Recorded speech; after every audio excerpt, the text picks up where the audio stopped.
कि लोग साधु की भी जाति सूंघ करके पहचानना चाहते हैं, पता लगाना चाहते हैं ये क्या है, और जब नहीं पता लगा पाते तो बड़े परेशान रहते हैं, बहुत परेशान रहते हैं। और कबीर चाहे कितना ही कहते कहते मर गया कि जात न पूछो साधु की, लेकिन लोग साधु की भी जात ढूंढ लेते हैं। और बहुत से साधु तो, माफ करना मुझे, वो भी अपनी बिरादरी को पहचाने रखते हैं। बड़े आराम से दोनों का तालमेल बना रहता है। संन्यास भी ले लिया, साधु भी बन गए, और साथ साथ अपनी बिरादरी से भी जुड़े रहे। अरे भाई, मैं हूं तो तुम्हारी बिरादरी का साधु। तो मैंने एक बातें बताई आपको, ये सच्ची मेरी अपनी जिंदगी की एक छोटी सी तस्वीर। इसको आप भी रोज देखते होंगे, कहीं ना कहीं इस तरह की घटनाओं से आपका भी वास्ता पड़ता होगा। और सोचिए कि जिस पूरे के पूरे समूह को, समाज के एक बहुत बड़े हिस्से को 15% एक तरफ तो 85% को, जिस देश में, जिस समाज में हिकारत की नजर से देखा जाए और कहा जाए अरे तुम तो पैदा हुए हो छोटी जात में, तुम हमारे बराबर बैठने का सोच सकते हो? तुम हमारे सामने मुंह खोल सकते हो? तुम्हारी हिम्मत कैसे पड़ गई कि नए जूते पहन करके तुम हमारी गली से पार हो गए? तुम्हारी हिम्मत कैसे पड़ गई कि तुमने हमारी परंपरा में जो डोली में जाने का रिवाज था, तुम भी डोली में अपने दूल्हे को ले जाने लगे? झगड़े हो जाते हैं। अल्मोड़ा के पास कपालता और चारों तरफ रहने वाले जो हमारे हरिजन भाई स्वामी श्रद्धानंद जी के, महर्षि दयानंद के विचारों से प्रभावित होकर वह आर्य बने। आर्य बन गए, नाम के साथ आर्य लिखने लगे, श्रेष्ठ आचरण करने लगे। लेकिन समाज के ठेकेदारों ने उनको स्वीकार नहीं किया, वो आर्य हैं। वो अपने बच्चे की किसी की शादी थी और पहाड़ में कोई रेल तो है नहीं, कोई बसें या कई जगह पर कारें वगैरह नहीं चल सकती, तो वो अपना डोली में कंधे पर लेकर के ले जा रहे थे। बीच में ऊंची जात के लोगों का एक गांव पड़ता था। पास में एक देवी का मंदिर था। उनको बहाना मिल गया। इकट्ठे हुए 400-500 लोग लाठ लेकर के, हथियार लेकर, और कहने लगे उतारो डोली। और डोली जब उतार ली तो कहने लगे तुम्हारी ये हिम्मत कैसे पड़ी कि देवी मंदिर के सामने से डोली में बैठा करके ले जा रहे हो? उन्होंने हाथ जोड़ के कहा जी गुस्ताखी माफ कर दो, हमें तो पता नहीं था कि यहाँ आसपास कोई मंदिर है। वैसे हमारी समाजी हैं, हमें मूर्ति पूजा और हम मंदिर उंदिर को भी वैसे जानते नहीं है, हम आते नहीं है, करते नहीं है, हमसे गलती भी हो गई होगी तो कोई बात नहीं। कहने लगे नहीं, तुमसे जो गलती हुई है इसका तुम्हें सबक सिखाया जाएगा। अब उनको मारने दौड़े तो बेचारे जान बचाते हुए भाग करके एक टूटे फूटे मकान के अंदर वो घुस गए। मकान था लेकिन छत ऊपर से ज्यादा मजबूत नहीं थी। वो जो लोग इकट्ठे हुए थे मारने के लिए वो छत पर चढ़ गए, ऊपर चढ़ गए, और वो खपरेल जैसे तो होते नहीं, वहां पत्थरों का होता है, चौड़े चौड़े पत्थर रखे जाते हैं पहाड़ों में, उनको हटाया और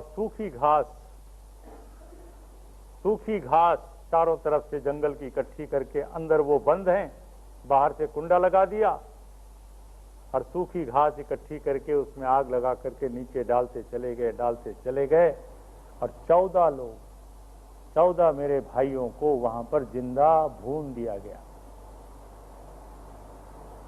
ये आजाद हिंदुस्तान की कहानी, ये मेरे देश की कहानी है। ये अल्मोड़ा के पास की कहानी है, जिस अल्मोड़ा में स्वामी विवेकानंद जी गए थे, जिसके कहीं नजदीक पास से महर्षि दयानंद आगे बढ़े थे, अलकनंदा की तरफ। तो कहने का मतलब ये है कि हम समाज को बदल नहीं पा रहे हैं, ये जन्मना जातिवाद, ये भयंकर भयंकर पीड़ा दे रहा मेरे समाज को। मैं धर्माचार्यों से कहना चाहता हूं, आओ धर्म का सही संदेश सुनाओ। यदि धर्म है तो धर्म के नाम पर ये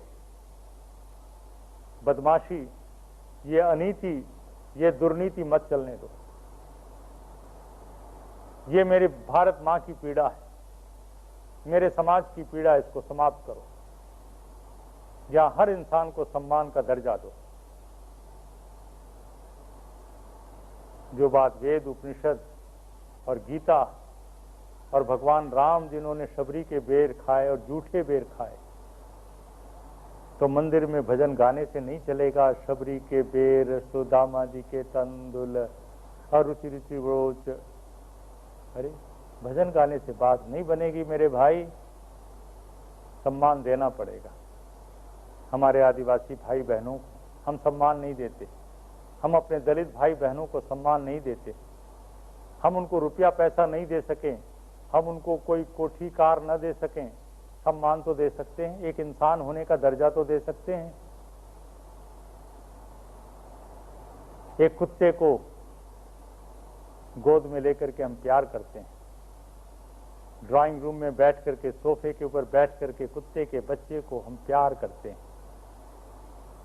मैं इसको बुरा नहीं मानता। पशु पक्षियों को भी हम अपनी संतान की तरह से प्यार करें, ये तो बहुत ऊंची बात है।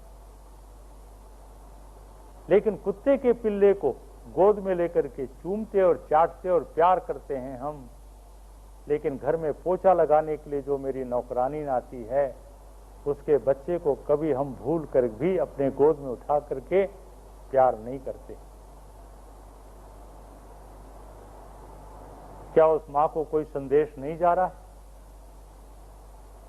कि इनके घरों में चाहे कितना ही पोछा लगाओ, कितने ही जूठे बर्तन मांजो, कितनी सेवा करो, ये तुम्हें किसी दिन, एक दिन, सारी जिंदगी में एक दिन तुम्हें प्यार से नहीं कहेंगे कि आ मेरी बहन, आ मेरी मां, आप मेरे साथ बैठ करके इस टेबल पर बैठ तू भी और हम चाय पिएंगे। ये बात हम नहीं कह सकते, उसे पता है।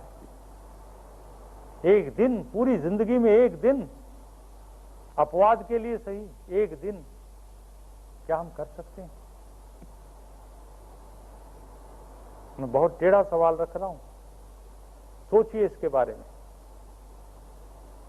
और यही मेरा भाई जाता है America, England, Europe, Germany, Japan, यही भाई जो उस नौकरानी को कह रहा नीच अछूत, वो सफाई कर्मचारी को कह रहा नीच अछूत, भंगन, दूर हट, परे हट, नजदीक मत आना, रोटी भी देना है, कोई रोटी का टुकड़ा भी फेंकना है, ऊपर से फेंक देंगे, ऐसा न हो कि लग जाए हाथ उसमें। नहीं,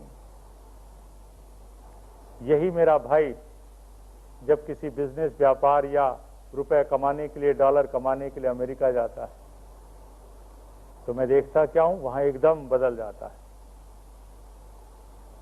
मैं पिछले दिनों शिकागो गया, आर्य समाज के प्रधान हैं हमारे वहां, अब तो वो आर्य प्रतिनिधि सभा अमेरिका के भी प्रधान हैं, डॉक्टर सुखदेव सोनी। उनके घर में मैं सुबह बैठ करके नाश्ता कर रहा था, तो अचानक घर के सामने एक गाड़ी रुकी और गाड़ी से एक महिला उतर करके आई। मैंने कहा, डॉक्टर साहब ये कोई मिलने आए हैं आपसे, मेहमान? कहने लगे, नहीं स्वामी जी, आप नाश्ता कीजिए, ये मेहमान उमान नहीं है, ये तो हमारे घर की सफाई कर्मचारी है। इशारे से उन्होंने बता दिया कि इसका काम है हमारे घर में बाथरूम, टॉयलेट, ये वो, शीशा, सब चीजों को ये साफ सूफ करके घंटे 2 घंटे काम करेगी और चली जाएगी। आप भी आराम से अपना नाश्ता कीजिए।